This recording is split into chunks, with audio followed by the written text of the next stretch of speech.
Now, Christmas is, of course, a time for celebrating new birth. It's a time for family, for giving. And in my house, anyway, we always raise a toast to absent friends, to those we have lost. And we share stories about them, bringing them back to life in our memory. And the account I want to share with you this Christmas season is just such a story. It's about a family who, in the darkest moments of life, found the hope and peace we associate with this season, the true spirit of Christmas, how it transformed them and also has blessed this world.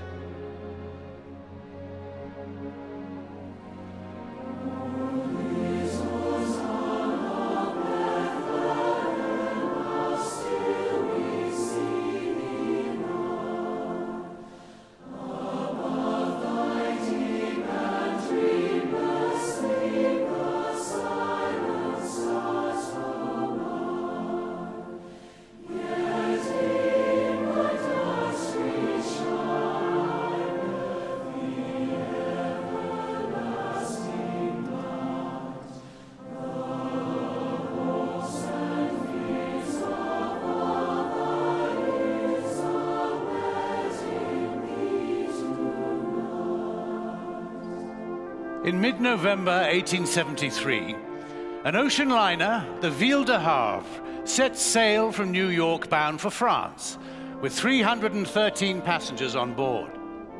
One can imagine their festive Atlantic crossing, with ribbons of red, swags of evergreen, and Christmas carols wafting through a dining room sparkling with candlelight. In a few days, they would make landfall in Europe, just in time for Christmas in Paris. Anna Spafford and her 4 little girls were among the delighted passengers. They had come from Chicago. Annie, aged 11, Margaret Lee, 9, Bessie, 5, and little Tanetta, aged 2. Their father, Horatio, had intended to sail with them, but was detained on business. Not to worry, he assured his wife and children. He would book his passage in a few days, and soon they would be reunited in Paris, the city of light, celebrating the season of goodwill. And goodwill is what they needed. 2 years earlier, the Great Chicago Fire had all but destroyed Horatio's business interests. So this journey was intended to restore hope and bring healing into their lives. Once on board the ship on the evening of November the 22nd, Anna and her girls knelt down, said their prayers, and fell asleep, dreaming of the Yuletide festivities to come. But at about 2 o'clock in the morning, they were suddenly jolted awake in their berths. Despite a clear, starry sky, the Ville de Havre had inexplicably collided with the Loch Earn, an iron-hulled Scottish clipper. Lifeboats quickly filled with people. Many passengers leapt into the icy waters. Anna tried desperately to keep her children together, but the 2 eldest became separated in the confusion. Just 12 minutes after the impact, a wave washed over the deck, and Anna was drawn under, together with her 2 youngest daughters. She held on to 5-year-old Bessie until her strength gave out.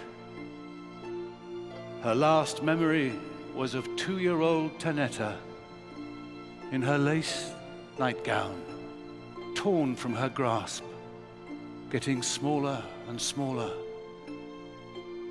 until she too finally disappeared. Later, the crew of the Loch Earn found Anna unconscious, floating on a wooden plank. When the ship docked in Wales, Anna sent a telegram to her husband. It read, "Saved alone. What shall I do?" Horatio immediately sailed from New York. He wrote to a friend, There is just one thing in these days that has become magnificently clear. I must not lose faith. 4 days into his voyage, on a Thursday evening, the captain summoned Mr. Spafford to the foredeck. By the crew's calculations, they were nearing the very place where Anna's ship had gone down, taking with it their 4 daughters, now resting some 3 miles below. But Horatio refused to look down. I did not think of our dear ones there, he later recounted. Instead, he gazed out across the rolling waves and up into moonlit sky. There and then, he began to formulate a simple expression of his faith, a verse that would become a hymn. When peace, like a river, attendeth my way, when sorrows like sea billows roll, whatever my lot, thou hast taught me to say, it is well. It is well with my soul. Only a few weeks earlier, in the same place on the open sea, Anna had experienced a similar awakening. After her rescue, when she'd regained consciousness, she was overcome with despair and simply wanted to throw herself back into the ocean. What was life worth now? What could it ever be without her children? But then, it was as if she heard a voice in her mind and her heart.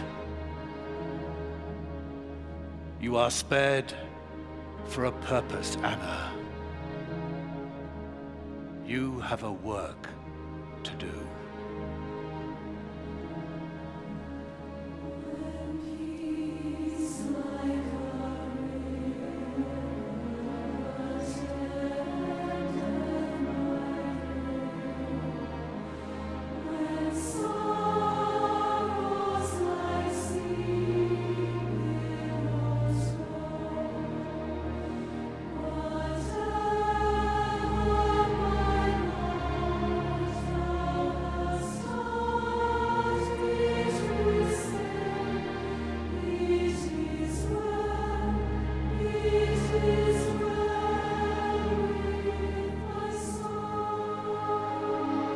Once they had returned to Chicago, Horatio sought the support and prayers of his congregation to help him face the dire financial straits in which he found himself. Anna gave birth to a boy and then a girl. But sorrow upon sorrow, that son, Horatio Jr., succumbed to scarlet fever at the age of 3. Then, a year later, another daughter was born. Only 2 of their 7 children lived to maturity. But the Spaffords never yielded hope.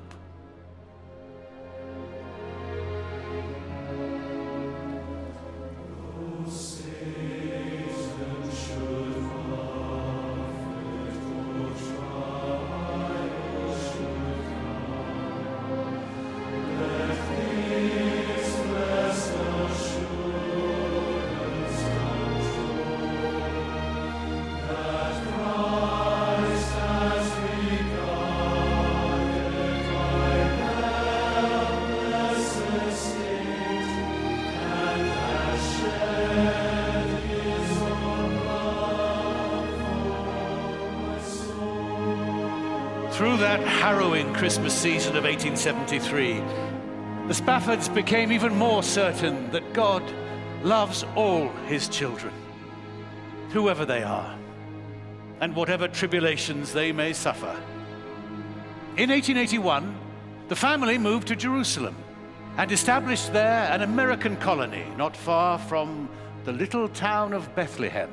We celebrated Christmas. Although deeply religious, their purpose was not to proselytize, but to serve people of all backgrounds, relieving the effects of poverty, disease and strife wherever it was found. 7 years later, Horatio himself died. Grieving once again, Anna Spafford had every reason to give up, but she did not. Every life has contradictions and imperfections, and hers was no exception. But when it mattered most, in her most profound spiritual crisis, when all seemed lost, Anna found the strength to move forward and to turn outward, to continue the work she and her husband had begun. And the seed of service which they had planted bore sweet fruit indeed. In time, their daughter Bertha expanded the Spaffords' humanitarian work with the simple intent of rescuing those who had experienced the shipwrecks of life as they had. During World War I, she led the way in organizing soup kitchens for refugees. She also oversaw hospitals for wounded soldiers on all sides of the conflict. One Christmas Eve, on her way to Bethlehem, Bertha met a Bedouin man, his ailing wife, and their newborn son traveling to Jerusalem by donkey. Later, Bertha wrote, "Here stood before me a rustic Madonna and babe, and similar to Mary's plight, there was no place for them to stay." By the next morning, the mother had died, and Bertha was asked to take care of the child. She agreed. She named the little boy Noel. And within the week, she had taken in 2 more orphaned babies. And so began the Spafford family's most enduring charitable work, a hospital for children. She explained, "We make no distinction in nationality or creed, the only requirement being that people absolutely need our help." And some of the Spafford's charitable work continues to this day in the children's center that bears the family name.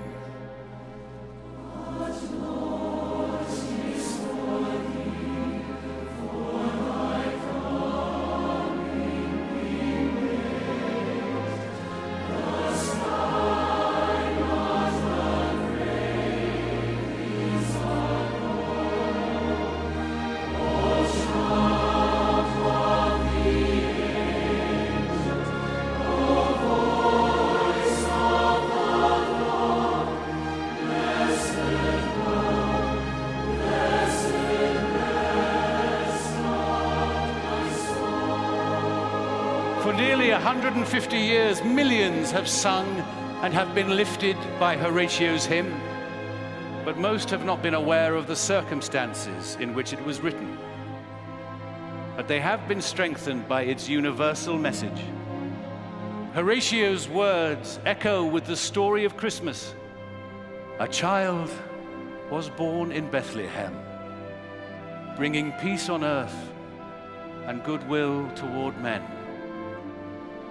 Because of him and through his example, the human spirit can rise above tragedy. Whenever, however, we suffer our own night of sorrow, God's love does shine in the darkness.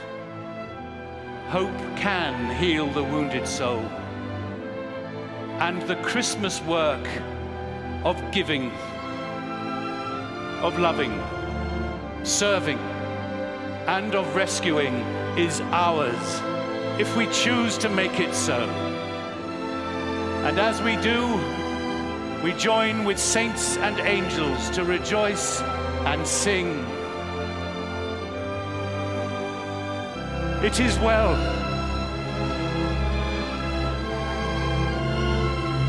It is well with my soul.